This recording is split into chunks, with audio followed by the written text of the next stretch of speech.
Yo creo que es importante consumir en el pueblo para fomentar el consumo, para que tengamos pequeños comercios y también para que los pequeños comerciantes puedan seguir adelante.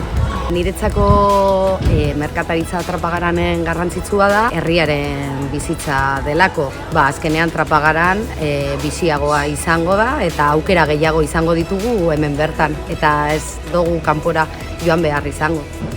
Pues es importante de cara a que saber que la persona que está detrás del mostrador y te va a ayudar a comprar y vender los productos es de plena confianza y porque al final es una manera de mantener vida el comercio del pueblo. Nik Trapagaran.